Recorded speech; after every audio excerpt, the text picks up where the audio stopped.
Chers amis, vous savez que l'un des plus grands géonim du peuple juif qui s'appelait le Gaon de Vilna, il avait l'habitude d'accomplir toutes les mitzvot en étant très très précautionneux. Ces téphilines, ils étaient écrits de façon très particulière. Chaque année, quand il devait accomplir la mitzvah de la soukha, il construisait une soukha très particulière. Et puis il essayait de faire en sorte que tout soit selon les normes les plus précises de la halakha. À l'époque, il n'y avait pas tellement de trains, il n'y avait pas tellement de façons de faire de l'importation, de l'exportation. C'était très très très difficile dans certaines villes de pouvoir réussir à se procurer un etrog et les arbat aminim pour la période de Sukkot. Et généralement, bien longtemps avant Sukkot, les gens de la ville envoyaient un émissaire. Ils disaient: tu vas te rendre dans tel pays dans lequel ils vendent des etrogim et puis des loulavim, et tu vas nous ramener un etrog, un loulav. Il y a beaucoup de gens qui ne pouvaient pas se permettre d'avoir leur propre etrog, leur propre loulav. Alors, il y avait un etrog et un loulav pour toute la communauté. L'histoire raconte qu'une année, il y a eu beaucoup de sécheresse et l'émissaire est revenu bredouille. Il est arrivé dans la communauté, il dit: j'ai été partout, j'ai pas réussi à trouver un loulav, un etrog à des prix normaux, rien, walou. Alors tous les gens se sont mis ensemble, ils se sont dit: c'est pas possible. Une ville qui va fêter un Sukkot sans etrog, sans loulav, sans hadas, sans harava, c'est inconcevable. Ils se sont dit: mais le pire, c'est pas ça. Le Gaon de Vilna, il va être cette année sans loulav et sans etrog. Ce Rav qui est toujours tellement méticuleux dans l'accomplissement des mitzvot, il va pouvoir vivre une année, un Sukkot, sans loulav, sans etrog, impossible, impensable, inimaginable, inconcevable. Ils ont mis beaucoup d'argent de côté. Et ils ont dit à l'émissaire: va s'il te plaît, débrouille-toi là où tu peux aller, peu importe le prix qu'on te demandera, achète un loulav et un etrog pour le Rav. Cet émissaire il a été d'un endroit à un autre. On l'a envoyé dans telle ville, dans telle autre ville, dans telle autre ville. Il n'a rien réussi à trouver. Dans le chemin du retour, à un moment donné, il a été accueilli chez quelqu'un pour pouvoir passer la nuit. Il s'aperçoit que chez eux, quelqu'un, il y a un etrog, très beau etrog. Il y a un loulav.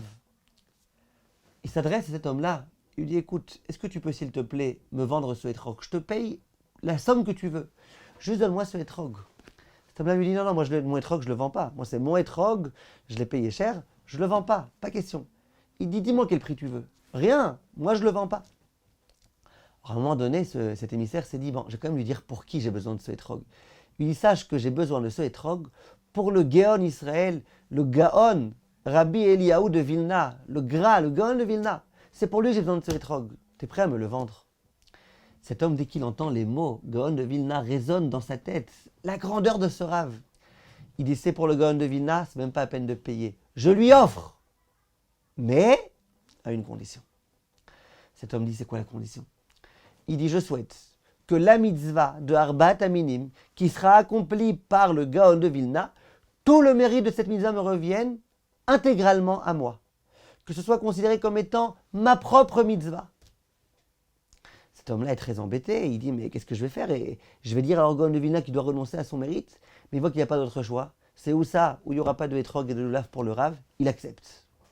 Il arrive, il donne le loulav et le etrog au Rav. Tout le monde était heureux à l'idée qu'enfin le Gaon de Vilna pourrait avoir un etrog et un loulav. Cet homme-là s'est dit: mais comment je vais lui annoncer la nouvelle? Qu'il n'aurait pas le mérite de la mitzvah cette année.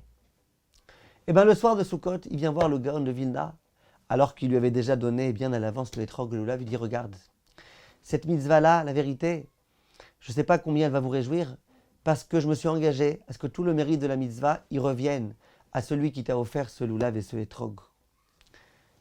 Je suis désolé, je n'avais pas le choix, j'espère que ça ne vous contrariera pas trop. Le Rav lui dit en ces termes: Ishar Koach, je te remercie beaucoup, bravo à toi. Chez Zikita Oti be mitzvah lishma, que tu m'as donné la possibilité cette année d'accomplir une mitzvah 100% en l'honneur de Dieu. Il dit: chaque année j'accomplis la mitzvah, je suis en train comme ça de m'exciter avec mon loulav et mon etrog, mais je sais que je recevrai un salaire gigantesque. Donc c'est vrai que j'accomplis la mitzvah bien, mais je ne la fais pas complètement à 100% en l'honneur de Dieu, je la fais aussi un petit peu en mon honneur pour recevoir un salaire. Cette année, je sais que tout le mérite de la mitzvah ne reviendra pas à moi, il reviendra à l'autre. Donc enfin, je vais pouvoir accomplir la mitzvah de loulav et de etrog, almenat Shelo Aminat Lekabel Pras, les Shem Shamaim à 100%, en attendant aucun retour. Histoire magnifique, fabuleuse, qui montre bien c'était quoi l'intention première dans l'accomplissement des mitzvot de nos grands rabbanim. C'était pas le salaire, c'était pas sans arrêt et moi, et moi, et moi, et moi. C'était comment je peux réjouir à Kadosh Baruch Hu. Kol tov, mes chers amis, et à bientôt.